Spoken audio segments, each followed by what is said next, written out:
हम इस मुल्क को एक निज़ाम देने में नाकाम रहे हैं। क़याम का कौल जो है कि अगर मुझे मालूम होता कि मेरी जेब में सारे खोटे सिक्के हैं तो वो मैं पाकिस्तान ना बनाता। इनफैक्ट बनने के बाद उनको मालूम हुआ कि उनके पास टीम नहीं थी। ये अब शहबाज शरीफ साहब है ना, भले से ये अगला इलेक्शन भी जीत जाए, लेकिन सवाल जो है लटकता रहेगा कि ये टाइम पूरा करेंगे या नहीं करेंगे। इमरान खान टाइम पूरा करेगा नहीं करेगा, नवाज शरीफ टाइम पूरा करेगा या नहीं करेगा। तो मोहम्मद अली बोगरा को उन्होंने जुम्मन शक्ल वज़ीर आज़म बनाया, उससे लेकर शहबाज शरीफ तक मुझे एक वज़ीर आज़म बता दें, एक वज़ीर आज़म बता दें जो कि हमारी एस्टेब्लिशमेंट की मर्ज़ी के बगैर फिर आया हो। बिस्मिल्लाहिर्रहमानिर्रहीम। आज हम Aligarh institute of political leadership की तरफ से आपकी खिदमत में हाजिर हैं और हमारे साथ मारूफ दानिश्वर, मुफक्किर, कॉलमनिस्ट और तज्ज़िया निगार हफीज़ुल्लाह नियाज़ी साहब मौजूद हैं, जिनको आप रोज़ मुख्तलिफ़ चैनल्स पे अपना तज्ज़िया देते हुए देखते हैं। नियाज़ी साहब, बहुत शुक्रिया आपके वक्त का। नियाज़ी साहब, आपसे हम ये जानना चाहेंगे कि पाकिस्तान को करीबन आज 80 साल हो गए। हमारा हमसाया मुल्क इंडिया, जापान हमसे ज़्यादा दूर नहीं, सिंगापुर, कोरिया, मलेशिया, बांग्लादेश हत्ता के 71 में हम अलग हुए। तो क्या बुनियादी आप 2-4 वजूहात देखते हैं जिसकी वजह से हम बहुत पीछे रह गए, मईशत हो, मुआशरत हो, एज़ मुल्क, एज़ नेशन? बहुत बहुत शुक्रिया शरा साहब। देखिए जी, कोई 2-4 क्या, जो वजह एक ही है कि हम इस मुल्क को एक निज़ाम देने में नाकाम रहे हैं।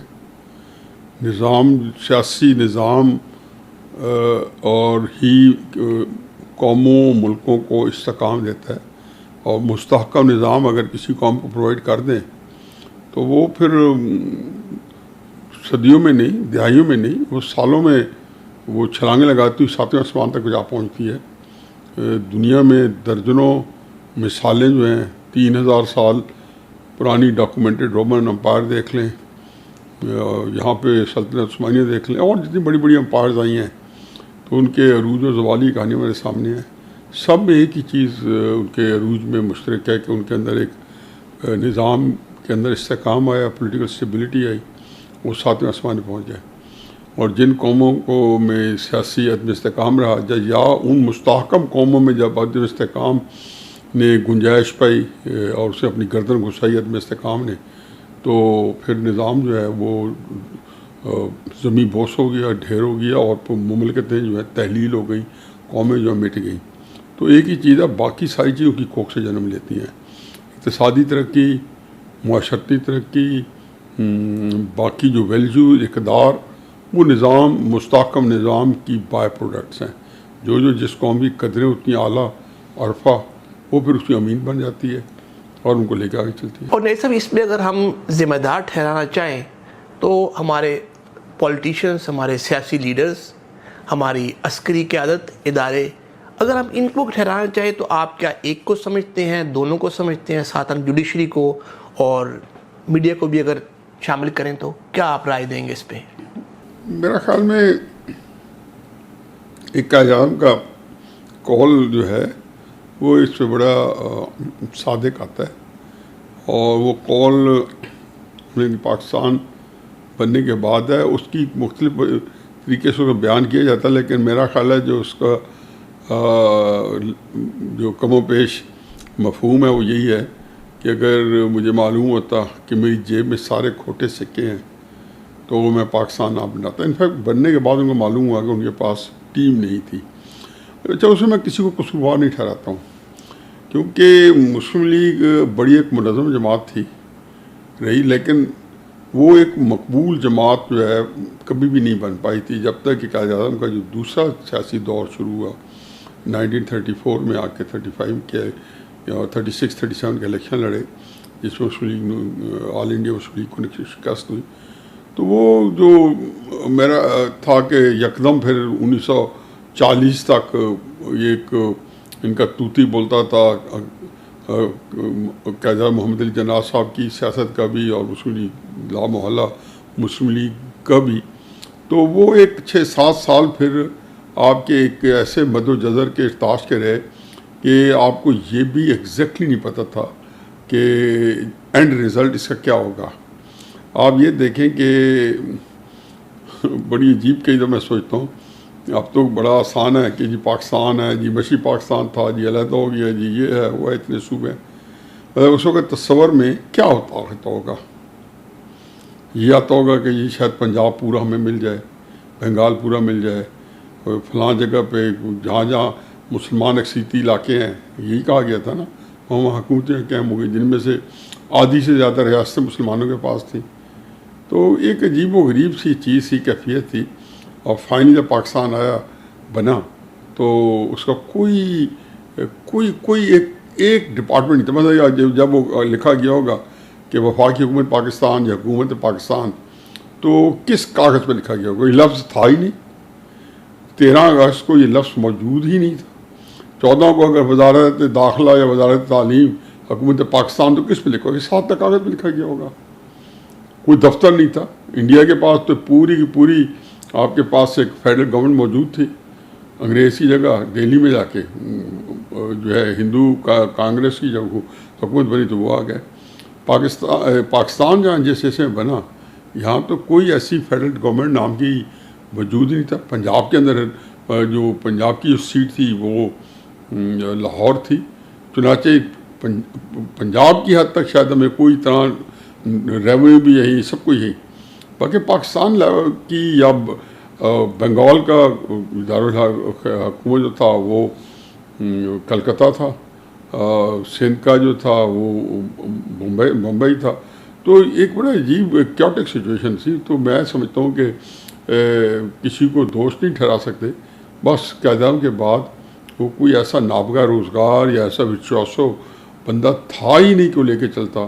चुनाचे जो कुछ हुआ, फिर ज़ाहिर है कि ऐसे मौके होते हैं तो जो लालची साजिशी मुफाद परस्त ख़ुसूसन जो 3 करैक्टर हमारे आए, बदकिस्मती से ये पाकिस्तान के ना सिर्फ बहुत बड़े मुजरिम हैं, गुलाम मोहम्मद, अयूब खान, सिकंदर मिर्ज़ा, जी एग्जैक्टली।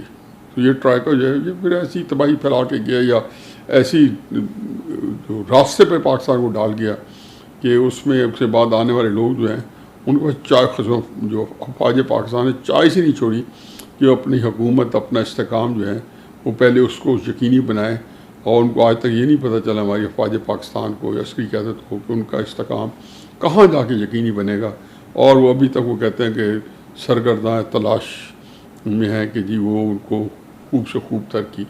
और वो कहते हैं ना जी कि when the enough is going to be enough, you never know। नहीं तो रही साहब, उसके बाद आप भुट्टो साहब पे अगर आएँ और फिर जो एक म्यूजिकल चेयर चला ज़िया के बाद बेनज़ीर नवाज शरीफ, और फिर जब लोग बहुत ज़्यादा फेडअप होके इन दोनों पार्टी से इमरान खान साहब की तरफ आए एक होप लेके कि नए चेहरे, competence, merit, educated middle class, उसको आप कैसा देखते हैं? और खान साहब के ख़ास तौर पे 12 साल केपी और 4 साल एज प्राइम मिनिस्टर उनकी कारकर्दगी को। देखिए जी, मैं अब मतलब क्या कहे जी, एक ऐसी चीज़ें हैं कि ऐसे वो कहते हैं कि हमारे दोस्त और मेरे उस्ताद मुजीबर रहमान शामी साहब कहते हैं, मैं जब कहता हूँ कि जी सांप तो गुजर गया, हम लकीर को पीट रहे हैं, तो कहते हैं नहीं, सांप भी मौजूद है और हम लकीर को भी पीट रहे हैं। तो ये पाकिस्तान की ये दास्तान है। लेकिन जब 1953 में ख्वाजा नाज़मुद्दीन साहब को डिसमिस किया, गुलाम मोहम्मद ने, अयूब खान ने और सिकंदर मिर्ज़ा ने बुला के दफ्तर में, ये सारे बैठे हैं, एक दाएँ हाथ पे सिकंदर मिर्ज़ा बैठा है, बाएँ हाथ पे अयूब खान बैठा है, और उनको डिसमिस किया गया है। तो मोहम्मद अली बोगरा को उन्होंने जब जुम्मन शक्ल वज़ीर आज़म बनाया, उससे लेकर शहबाज शरीफ तक मुझे एक वज़ीर आज़म बता दें, एक वज़ीर आज़म बता दें जो कि हमारी एस्टेब्लिशमेंट की मर्ज़ी के बगैर फिर आया हो। एक का बता दें, भुट्टो साहब हैं, नवाज शरीफ हैं, इमरान खान हैं। और फिर एक बता दें जिसको उन्होंने निकालने की ठानी है और वो फिर अपना इक़्तिदार बचा सका है। ये जब आपकी 33-35 जो वज़ीर आज़म बने हैं, जिसके अंदर निगरान भी शामिल हैं, उनकी ये दास्तान हो कि उनको में से एक भी आपको नाम मिले। जो आखिरी वज़ीर आज़म बना वो लियाकत अली खान के बाद ख्वाजा नाज़मुद्दीन बने हैं, जो कि इन लोगों की मर्ज़ी के बगैर बने हैं। और लेकिन वो इस तरह बने हैं कि ये गुलाम मोहम्मद गवर्नर जनरल बन गए और ख्वाजा नाज़मुद्दीन साहब वज़ीर आज़म बन गए।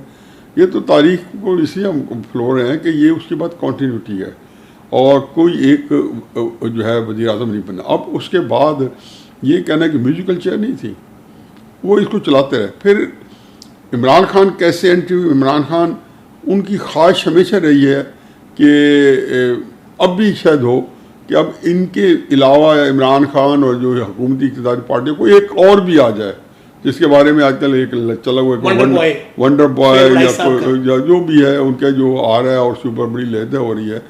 तो ये कोई बेपारकी नहीं है, वो एक बड़े बड़े मंजे हुए एनालिस्ट हैं और बड़ी सलीके बात करते हैं। उनकी शुरू ही नहीं कि एनालिसिस आपके सारे सही हों, लेकिन एनालिसिस अगर आपके तकरीबन सारे ही सही बैठे हैं और वो हालात पैदा हो जाए तो इसका मतलब है कि आपका तजर्बा, आपका मुशाहिदा आपके पास से है कि जब जो आपने उसके बारे में तयन किया वो हो गया। तो जब इस तरह की सूरत हाल है कि आपको, तो ये इमरान खान साहब का इसमें अंदर क्या है वो तो खैर एक और बहस है कि पॉपुलैरिटी जो है हमारे यहाँ NTA टेलीविजन जिसके बाद बयानी आता है उसको पॉपुलैरिटी मिल जाती है। तो अगर इमरान खान साहब को तो 2002 के अंदर क्या कहाँ पॉपुलैरिटी मिली थी या 1997 के अंदर एक 0.25% वोट मिले, मतलब 0.25% से कम वोट मिले। 2002 में 0.50 के लगभग वोट्स मिले, मुझे एग्जैक्ट नहीं पता। आपका उसमें बड़ा रोल था, मेराज खान ने जो इस्तीफा लिखा उसमें मेरे ख्याल आपका जिक्र भी है।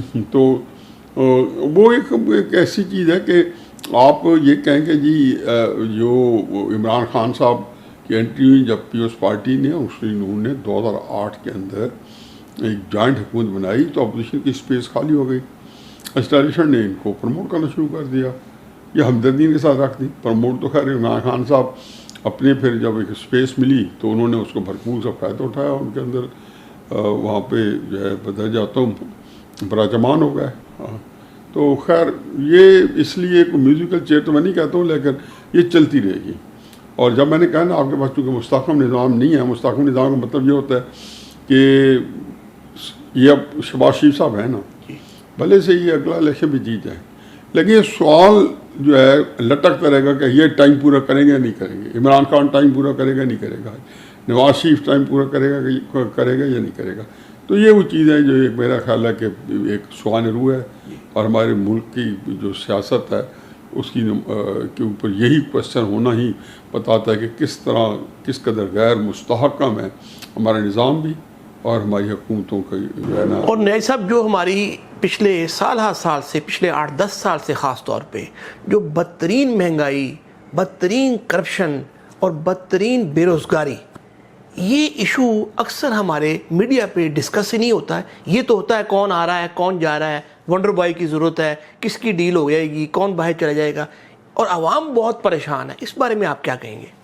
देखिए जी, ये बिल्कुल सही है कि 7-8-9 सालों से महंगाई कुछ दूर से ज़्यादा हुई है, लेकिन इस तरह की चीज़ हम कई दफ़ा देख चुके हैं। मुझे याद है कि भुट्टो साहब जब इक़्तिदार में आए थे तो यकदम चीज़ों की कीमत दुगनी हो गई थी।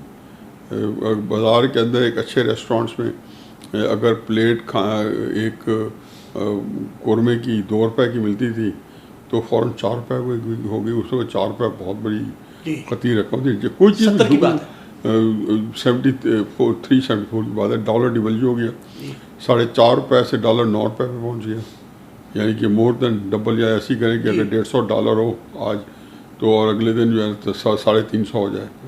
तो इस तरीके से तो मेरा ख्याल है कि ये तो चलता रहता है, 7-8 साल का नहीं, हमेशा से ये है। और करप्शन भी को पाकिस्तान के अंदर कुछ 7-8 साल से नहीं है, दहाइयों से, और ऐसा बढ़ रही है, बढ़नी है मज़ीद। अगला मेरा तो ये समझता हूँ कि अगला जो वक्त आएगा, शायद ये जो आजकल जितनी बुराई मौजूद हैं ये इससे कई गुना बढ़ के हमारे पास मौजूद होंगी सारी बुराई। नहीं साहब, ये बताइए हमारा आपसे सेकंड लास्ट मुख्तसर क्वेश्चन कि भुट्टो साहब ने ताशकंद मुआहदे को एक्सप्लॉइट किया कि मैं ताशकंद की बिल्ली, ताशकंद का राज बताऊंगा, कौम का सौदा हो गया। कमर दिल शाह साहब अपने कॉलम में लिखते हैं कि अयूब खान साहब की डेथ से कुछ दिन पहले या हफ्ते पहले इन्होंने उनके बेटे के ज़रिए भुट्टो साहब ने दरख्वास्त की गौहर अयूब के ज़रिए कि मैं आपसे मिलना चाहता हूँ। मुलाकात ने पूछा अयूब खान साहब ने कि मिस्टर भुट्टो, वो आपने ताशकंद का राज नहीं बताया। तो उनका वो तो एक सियासी बयान था। अच्छा, उसको आप, ये 65 की बात है, अब 2022 में जो हमारा साइफ़र और खान साहब ने कहा आपने इस पर खेलना है, और मुझे जिस तरह आपने खुद कहा एंटी एस्टेब्लिशमेंट, एंटी अमेरिकन, तो ये बड़ा पुराना क्या आपको इसमें भी कोई रेलेवेंस लगती है कि वही बयानिया हमने उधार लिया और अवाम भी हमारी कारकर्दगी पे सवाल नहीं करती कि एक प्राइम मिनिस्टर की कारकर्दगी क्या थी, एक वजीर आपके पंजाब की या वज़ीर आला की कारकर्दगी क्या थी केपी की, और हम बयानिए में फ़ौरन चले जाते हैं। इस पर आप क्या कहेंगे न्याजी साहब? पर ये कंवर साहब की बयान की क्या है, अयूब खान की डेथ तो 1974 में हुई जी, और भुट्टो साहब ने इक़्तिदार प्रैक्टिकली 72 में संभाला। जब 16 दिसंबर को अलहदा हुआ तो 1971 तो गुजर चुका था जी, और उसके बाद 2 साल बाद अयूब खान की डेथ हो गई। ये भी मुझे याद है कि ये फरवरी या मार्च के अंदर अयूब खान की डेथ हुई थी 1974 के अंदर। उससे पहले हम भी अयूब खान को मिलने गए थे स्टूडेंट का डेलीगेशन लेके, और मेरा ख्याल है कि एक अल्लाह का एक खौफ आता था कि बिल्कुल जो उनका वहाँ पे मैरिड के करीब जो उनका घर था उसमें वो बैठे थे धूप में, सर्दी का वक्त है। ये उनकी डेथ से कुछ 3-4 महीने पहले तक वो दिसंबर की बात थी ये, और वो धूप सेंक रहे थे बैर, और वहीं हमें बैर कुर्सी दिलवा दी। तो मेरा ख्याल में अयूब खान ने क्या पूछा होगा, लेकिन जो बात है वो बात है कि ताशकंद की बिल्ली नहीं है। इस मुल्क के अंदर जो हतमी बात हुई है कि जिसने एडमिनिस्ट्रेशन को ललकारा, चाहे वो नवाज शरीफ साहब हैं, चाहे इफ्तिखार चौधरी साहब हैं, चाहे खान अब्दुल क़य्यूम खान 59 में है, या जुल्फ़िकार अली भुट्टो 1966 में है, या नवाज शरीफ साहब 2000 जो है 17 के अंदर या 2007 के अंदर जब वापस आए, जिससे भी ललकारा उसको रिफतें मिली। तो इसलिए ये बात जो है ना कहना जी कि ताशकंद इस तरह की स्कैंडल जैसे साइफर है, ताशकंद है, मैं इन बातों में इसमें कुछ नहीं रखा। उनको आप कहते रहेंगे कि ये झूठ है सच है, लेकिन जो बयानिया उन्होंने किया उससे उन्होंने ये तासर दिया कि हम शहीद जमहूरियत हैं, और ये जो है जो कुछ है जो 65 की वार है वो भी हमने हार गए ताशकंद के ऊपर, अयूब खान ने सौदा कर दिया, या इमरान खान का साइफर आ गया, या इसी तरीके से नवाज शरीफ साहब ने कोई जो भी पुकारा, तो उसमें जो आपका जो कारकर्दगी है वो आती नहीं है। क्योंकि जो हमेशा जो कौमों के अंदर जो बड़े इश्यूज होते हैं वो कॉन्टेंशियस इश्यूज होते हैं जिसके वो आप करते हैं। एक साइफर ने लहरा के इमरान खान साहब ने बुजदार किया और 50 लाख घर किया और 1 करोड़ नौकरियाँ किया और 2 अरब जो 200 अरब डॉलर जो है वो पाकिस्तान वापस लेके आना था, और पता नहीं क्या क्या चीज़ें थी, और फिर करप्शन इंडेक्स ख़त्म करना था कि पार्टी जो इंसाफ के लिए थी और करप्शन ख़त्म करने के लिए थी। कुछ ये कि 2017 दिसंबर में 116वें नंबर पे पाकिस्तान करप्शन पे था, जो पहली दफ़ा इतना नीचे आया था। इमरान खान साहब के बाद 2021 में जब पहुँचे तो 143 में पहुँच गया। तो ये सारी चीज़ें ये इर्रेलेवेंट हो गई। जब साइफर आया तो लोगों को ये पता चला कि जनाब ये भुट्टो साहब ने धुराया जाके कि ये एक लेटर आया है, और उन्होंने नाम किसी का नहीं लिया था, उन्होंने कहा ये आया सफ़ेद हाथी ने एलिफेंट ने पता नहीं कुछ इस तरह का उन्होंने नाराज़ है और मुझसे जो है ना वो यहाँ को तब्दीली चाहते हैं, और ये लेटर मैंने पकड़ा इस। तो ये सारी चीज़ें ऐसी होती हैं कि जिसमें आप ये तासुर देते हैं कि हम जो है एस्टेब्लिशमेंट को ललकार रहे हैं, या अमेरिकन एस्टेब्लिशमेंट को ललकार रहे हैं, या पाकिस्तानी एस्टेब्लिशमेंट को ललकार रहे हैं, उससे रिफतें मिलती हैं। तो मेरा ख्याल ये है कि ये कोई ऐसा फार्मूला नहीं था कि ताशकंद जो है वो ऐसा कोई क्वेश्चन है ये इसके ऊपर कहा जाए कोई सियासी बयान था। होते ही सियासी बयान है, साइफर भी सियासी बयान है, लेकिन अब किसा पारी ने क्यों भुट्टो साहब ने इसी के ऊपर 1977 में वेस्ट पाकिस्तान में टूथा मेजॉरिटी ले ली थी, और इमरान खान साहब जो हैं आज उनका तूती बोलता है उसके ऊपर। तो अब किसी को साइफर डिस्कस करें हम, आज़ादी जो थी हकीकी आज़ादी, या जो अमेरिका से आज़ादी चाहिए थी, और वो जो हम कोई ग़ुलाम हैं, तो ये सारे नारे तो अब ज़िम्मे रह गए हैं। अब तो सिर्फ ये है कि इमरान खान है और वो लोग कहते हैं जी कि वलीउल्लाह आसमान से उतरा हुआ है। यही होते हैं जो लोग कल्ट बन जाते हैं, और उसके शख्सियत प्रस्ती शुरू हो जाती है। भुट्टो साहब की देखी है, किसी हद तक नवाज शरीफ साहब की देख चुके हैं, और इमरान खान साहब चूँकि करंट है तो इसलिए 4 शू चूँकि यही नज़र आ रहे हैं। तो आपको जो उस वक़्त की सख्ती या खुशी जो होती है, या अगर शादी का दिन जो होता है तो वो खुशी जो होती है वो आप समझते हैं कि सारी ज़िंदगी का यही आप है, अब पुरानी खुशियाँ मान पड़ जाती हैं। तो ये है कि ठीक है, वक्ती पर तो जो कुछ इमरान खान साहब को ये समझते हैं कि हमेशा से शायद पाकिस्तान बनने से पहले भी क्या आज़म तो वैसे ही मशहूर हो गया, असल तो इमरान खान ही होंगे और उन्होंने ही रहने। तो और अब काबिल जायज़ा करवा लें किसी तरीके से साहब वाले से, जो असल में जो अक्ल व दानिश का मंबा हो कि इमरान खान और क्या आज़म का मुकाबला करें, तो कहेंगे जी बस क्या आज़म ठीक है जी, ये असल तो इमरान खान साहब है। नहीं साहब, एंड में हमारा जो Aligarh institute of political leadership है, जिसका मकसद एक मुतबादिल की आदत, एक मुतबादिल निज़ाम, शख्सियत परस्ती से मावरा, इज्तिमाई दानिश और इज्तिमाई क़यादत पर मबनी इस ऐसी लीडरशिप तैयार करना है जिस सैयद ने 19वीं सदी में ये काम शुरू किया है, तहरीक आज़ादी, तहरीक पाकिस्तान। इसके लिए आप कुछ कहना चाहेंगे? देखिए बड़ी अच्छी काविश है, अल्लाह ताला आपको इसमें कामयाब करे। है अब जान जोगों काम, जो कि इस वक्त नफ्सी का आलम है, लोगों की तरजीहात जो हैं वो बिल्कुल तब्दील है। वो किसी भी काम की जो चीज़ है उसके ऊपर कोई तवज्जो देने पर तैयार नहीं है, ना कुछ संजीदा गौर फिक्र किसी चीज़ पे हो रहा है। अमलन जो है, मैं तो ये समझता हूँ कि तो मेरी तो यही दुआ है कि अल्लाह मुल्क को भी सलामत रखे, आप लोग की हिम्मत जो है मज़ीद बढ़ाए और आपके इंस्टीट्यूट्स वगैरह जो हैं उसके अंदर मज़ीद आप जितनी इसके अंदर कोशिश काविश डालते रहें, इंशाल्लाह कामयाबी होगी। बहुत शुक्रिया न्यायी साहब।